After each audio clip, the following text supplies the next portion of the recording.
Hello friends, എല്ലാവർക്കും നമസ്കാരം. വിജയാസ് വേൾഡിലേക്ക് സ്വാഗതം. ഞാനിന്നിവിടെ തയ്യാറാക്കാൻ പോകുന്നത് പക്കാവടയാണ്. അപ്പോൾ അതിന് വേണ്ടുന്ന സാധനങ്ങൾ എന്തൊക്കെയാണ്? കടലമാവാണ് എടുത്തിട്ടുള്ളത്. കടലമാവ് 2 കപ്പ് ഇട്ട് കൊടുക്കുന്നുണ്ട്. 25 ഗ്രാമിൻ്റെ 1 കപ്പ് അരിപ്പൊടി ഇട്ട് കൊടുക്കുന്നുണ്ട്. 1 ടീസ്പൂൺ മുളക് പൊടി ഇട്ട് കൊടുക്കുന്നുണ്ട്. 1 ടേബിൾ സ്പൂൺ ഗരം മസാല ഇട്ടിട്ടുണ്ട്. 1/2 ടീസ്പൂൺ കായപ്പൊടിയാണ് ഇട്ട് കൊടുക്കുന്നത്. ഇതിലേക്ക് ആവശ്യത്തിന് ഉപ്പിട്ട് കൊടുക്കാം. ഇതിലേക്ക് ആവശ്യത്തിനുള്ള വെള്ളം ഒഴിച്ച് നമുക്കൊന്ന് നന്നായിട്ട് കുഴച്ചെടുക്കാം.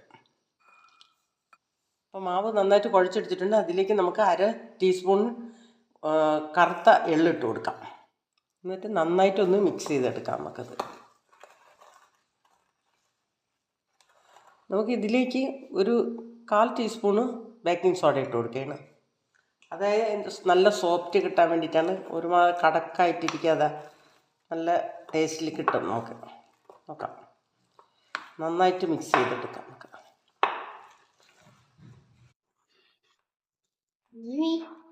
നന്നായിട്ട് ഇത് കുഴച്ചെടുത്തിട്ടുണ്ട്. ഇനി നമുക്ക് ഇത് തയ്യാറാക്കാനുള്ള പാത്രം അടുപ്പത്ത് വെക്കാം. അപ്പോൾ ഇതിലേക്ക് നമുക്ക് സേവനാഴിയാണ്. ഇതിലേക്ക് നമുക്ക് മാവ് ഫില്ല് ചെയ്ത് കൊടുക്കാം.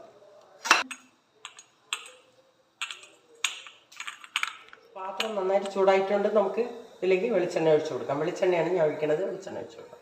നമുക്ക് അവിടെ ഇതിലേക്ക് പിഴിഞ്ഞൊഴിച്ചു കൊടുക്കാം. നമുക്കിതിൽ നിന്ന് തിരിച്ചിട്ട് കൊടുക്കാം. കറിവേപ്പില കൂടെ ഇട്ട് കൊടുക്കാം. പക്കാവട റെഡി ആയിട്ടുണ്ട്. ഞാനൊരു പ്ലേറ്റിലേക്ക് കോരയാണ്. പക്കാവട റെഡി ആയിട്ടുണ്ട്. ഈ വീഡിയോ എല്ലാവർക്കും ഇഷ്ടപ്പെട്ടെങ്കിൽ ലൈക്ക് ചെയ്യുക, ഷെയർ ചെയ്യുക, സപ്പോർട്ട് ചെയ്യുക. നന്ദി, നമസ്കാരം.